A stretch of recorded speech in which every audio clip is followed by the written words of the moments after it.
جس کی بابت یہاں لکھا ہے بیٹا، خدا نے کیسے کلام کیا اور کس طرح سے یہاں پر اس کو ہر ایک چیز کا مالک ٹھہرایا گیا، اور یہ کہ کیسے اس کے وسیلہ سے یہ عالم بنے ہیں، اس بات پر غور کیجئے گا۔ لیکن آپ کا جو سوال تھا وہ یہ تھا کہ یہ جو کتاب مقدس ہے، کیا حضرت عیسیٰ کے بعد آنے والے انبیاء یا مقدس کتب کی بابت کچھ کہتی ہے؟ ایک بات آپ کے سوال میں اور ہے جس کی میں تصحیح کرتا چلوں، اور وہ یہ ہے، بائی دا وے، جن حضرت عیسیٰ علیہ السلام کو آپ مانتے ہیں وہ آپ کا ایمان ہے، اور آپ کے ایمان کی میں قدر کرتا ہوں، لیکن وہ حضرت عیسیٰ جن کو آپ مانتے ہیں وہ انجیل مقدس کے یسوع مسیح ابن مریم نہیں ہے۔ آئی سمجھ؟ گویا میں یوں کہوں کہ وہ جو حضرت عیسیٰ علیہ السلام میں ہم جو مسیحی لوگ ہیں، ہمارا ان پر ایمان نہیں ہے، اگرچہ آپ کا ہے، تو ہم آپ کی بھی اور ان کی بھی ریسپیکٹ کرتے ہیں۔ ہم چونکہ کتاب مقدس میں ہمارے ترجمہ میں نہ کسی حضرت عیسیٰ علیہ السلام کی بابت پڑھتے ہیں اور نہ ہی ان کا اس میں ذکر ہے، اس لیے ہمارا ان پر ایمان نہیں ہے، ریسپیکٹ اپنی جگہ پر ہے۔ اور دوسری بات، ہم خداوند یسوع مسیح پر ایمان رکھتے ہیں کیونکہ ان کا اس کتاب مقدس کے اوراق پر ذکر ہے، اور ایک پروگرام میں آلریڈی یہ بات کہہ چکا ہوں کہ بائبل مقدس کے تمام اوراق اور ایون بائبل کی مرکزی شخصیت جس کے چوگرد بائبل کی ساری باتیں گھومتی ہیں وہ خداوند یسوع مسیح ہے، کوئی اور اس کے علاوہ نہیں ہے۔ خدا کا حتمی مکاشفہ، خدا کا آخری کلام جو مجسم ہوا، نجات کے لیے گنہگار انسان کے لیے آخری پلان اور انتظام صرف اور صرف خداوند یسوع مسیح تھے اور ہیں۔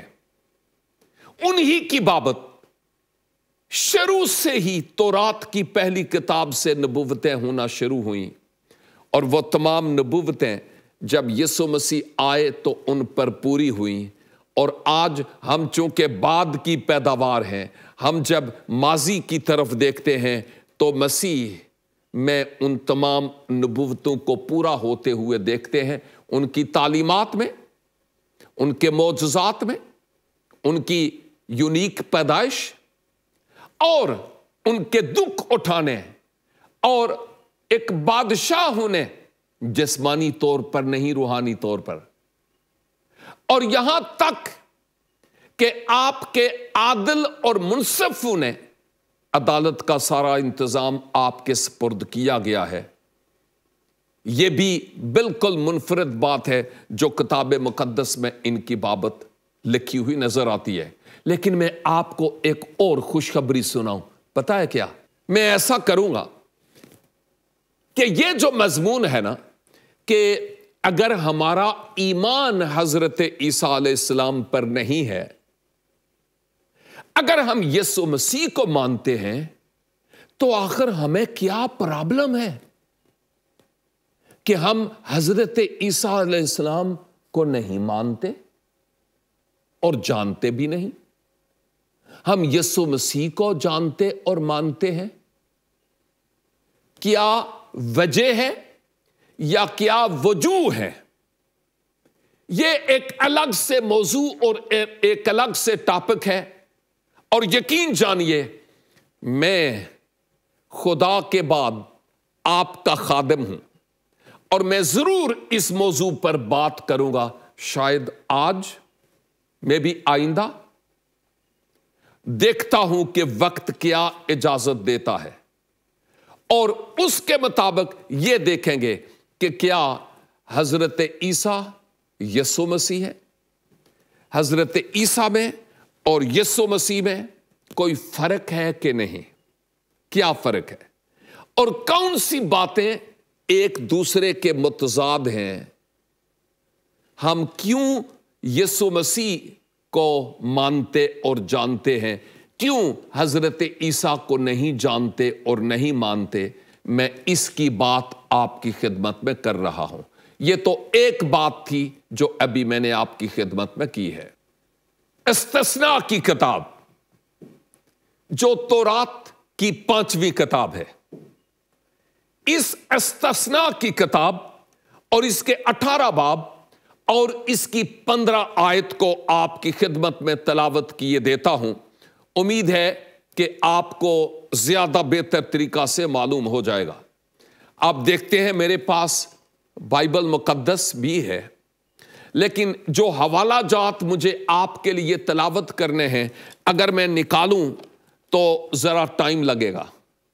نکال سکتا ہوں، چند سیکنڈ لگیں گے، لیکن آلریڈی میں نے ان سیکنڈز کو بچانے کے لیے یہ حوالہ جات نوٹ کیے ہوئے ہیں، تاکہ میں ان حوالہ جات کو آپ کی خدمت میں تلاوت کروں۔ اور یہ حوالہ جو استثناء 18 باب اور اس کی 15 آیت والا ہے، بہت معروف حوالہ ہے، اور اس کی وجہ یہ ہے کہ ہمارے بہت سارے لوگ اس حوالے کو لے کر کسی عظیم شخصیت پر فٹ کرتے ہیں جن کا بائبل مقدس میں کوئی ذکر نہیں ہے، لیکن میں آپ کی اصلاح کے لیے اور آپ کی درستی کے لیے یہ مدد کرنا چاہتا ہوں کہ یہ حوالہ در حقیقت کس کی بابت کہتا ہے۔ اس حوالے میں یوں لکھا ہے، کون سا حوالہ؟ استثناء 18 باب اور اس کی 15 آیت۔ موسیٰ نے کہا، خداوند تیرا خدا تیرے لیے تیرے ہی درمیان سے، یعنی تیرے ہی بھائیوں میں سے میری مانند ایک نبی برپا کرے گا، تم اس کی سننا۔ واو! موسیٰ کیا کہہ رہے ہیں کہ خداوند تمہارا خدا تمہارے بیچ میں سے ہی ایک نبی برپا کرے گا، جس کی بابت لکھا ہے وہ تیرے بھائیوں میں سے ہوگا اور میری مانند ہوگا، تم اس کی سننا۔ ہم نے پہلے حوالے میں ذکر کیا تھا کہ خدا نے نبیوں کی معرفت کلام کیا، اور اینڈ پر، اختتام پر، آخر پر اس نے اپنے بیٹے کی معرفت کلام کیا۔ اب یہ جو حوالہ استثناء کی کتاب سے پڑھا جا رہا ہے، بزرگ موسیٰ کے ذریعہ قوم بنی اسرائیل سے مخاطب ہوا جا رہا ہے، اور کہا جا رہا ہے کہ خداوند خدا تمہارے بھائیوں میں سے تمہارے لیے میری مانند ایک نبی برپا کرے گا۔ یہ کون ہے؟ ذرا غور سے سنیے گا بھائی۔ اگر ہم بات کرتے ہیں نا کسی نبی کی، تو نبی وہ ہے جس نے مستقبل کی بابت خاص خدا سے پاتے ہوئے نبوتی باتیں کی ہوں، اور وہ نبوتی باتیں پوری بھی ہوئی ہوں، تکمیل بھی ہوئی ہوں، نہیں تو وہ جھوٹا نبی ٹھہرے گا، اور ماضی میں کئی ایسے جھوٹے نبی آتے رہے ہیں۔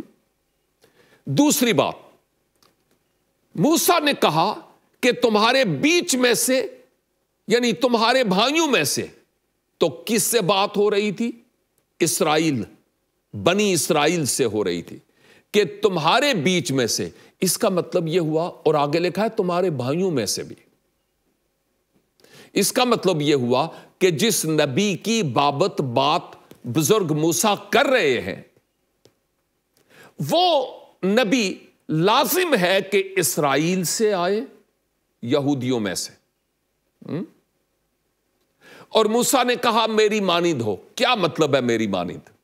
اس کا مطلب یہ ہوا کہ جیسے بزرگ موسیٰ قوم بنی اسرائیل کو ملک مصر اور فرعون مصر کی غلامی سے نکال کر لائے، ویسے ہی وہ نبی جو تم میں سے آئے گا، تمہارے بھائیوں میں سے، میری مانند جیسے میں بنی اسرائیل کو مصر سے نکال کر لایا، ویسے ہی وہ نبی اپنے لوگوں کو ان کے گناہوں کے مصر سے نکال کر لائے گا۔ واو! ایک ایسا نبی جو گویا نجات دہندہ ہوگا، اور نجات وہی دے سکتا ہے جس کو خود نجات کی ضرورت نہ ہو۔ رہائی وہی دے سکتا ہے جو خود رہا ہوا ہو، اور گناہوں کی معافی وہی دے سکتا ہے جس کو خود اپنے گناہوں کی معافی کی ضرورت نہ ہو۔ تو گویا اس نبی کا خدا کی طرف سے ہونا ضرور ہے، اس نبی کا قوم بنی اسرائیل میں سے ہونا ضرور ہے، اور اس نبی کا کام یہ ہے کہ لوگوں کو گناہ میں اور غلامی میں جکڑے نہیں، بلکہ وہ جو جکڑے ہوئے ہیں ان کو ان سے رہائی دے۔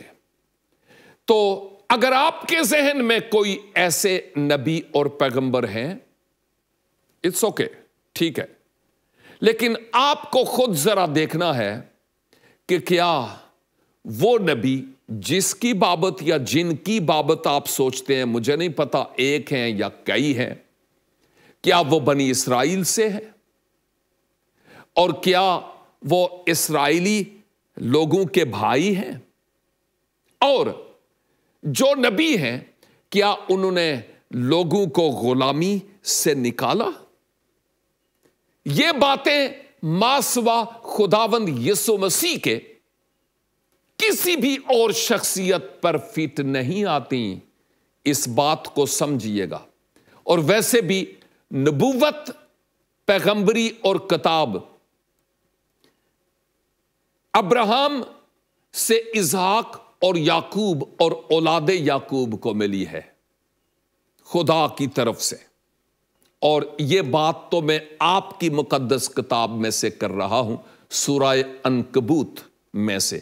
پھر سے تلاوت کیجئے گا اور آپ کو پڑھیے گا، اور اس بات کو یاد رکھیں کہ جتنے بھی نبی اور پیغمبر آئے وہ قوم بنی اسرائیل میں سے ہی آئے ہیں۔ عہد جدید میں جو تاریخ کی کتاب ہے، ہم اس کو رسولوں کے اعمال کہتے ہیں، اس کے 3 باب اور اس کی 18 آیت میں مقدس پطرس رسول فرماتے ہیں، مگر جن باتوں کی خدا نے سب نبیوں کی زبانی پیشتر سے خبر دی تھی کہ اس کا مسیح دکھ اٹھائے گا، وہ اس نے اسی طرح پوری کی۔ واو! کون؟ اس کا مسیح، خدا کا کلمہ، یسوع مسیح کی بات ہو رہی ہے۔ اس نے ویسے ہی دکھ اٹھایا۔ تو گویا گناہگار انسان کے لیے واحد انتظام الہی تھا برائے نجات، اور وہ خداوند یسوع مسیح میں پورا ہوا ہے، اور اس کتاب مقدس میں اسی عظیم ترین شخصیت کی طرف اشارہ کیا جا رہا ہے۔ اور بائبل مقدس کی ایک ایک نبوت جو خداوند یسوع مسیح سے ہے، ان میں سے بے شمار پوری ہو چکی، اور آپ کی جو آمد ثانی کے تعلق سے نبوتیں ہیں، ابھی ان کو پورا ہونا ضرور ہے۔ مسیح خداوند نے اپنے دھن مبارک سے کیا کہا جب وہ تعلیم دیتے تھے؟ آپ نے بھی اپنے بعد آنے والوں کا ذکر کیا ہے۔ میں نہیں کہہ رہا ہوں، میں وہ کہہ رہا ہوں جو خداوند یسوع مسیح نے کہا، اور میرا خداوند یسوع مسیح کے کلام پر ایمان ہے۔ آپ نے کیا کہا؟ میں حوالہ پڑھتا ہوں۔ یہ حوالہ مقدس متی کی انجیل، اس کا 7 باب اور اس کی 15 اور 16 ہے۔ یہ پہاڑی واز ہے۔ آپ کو یاد ہے، میں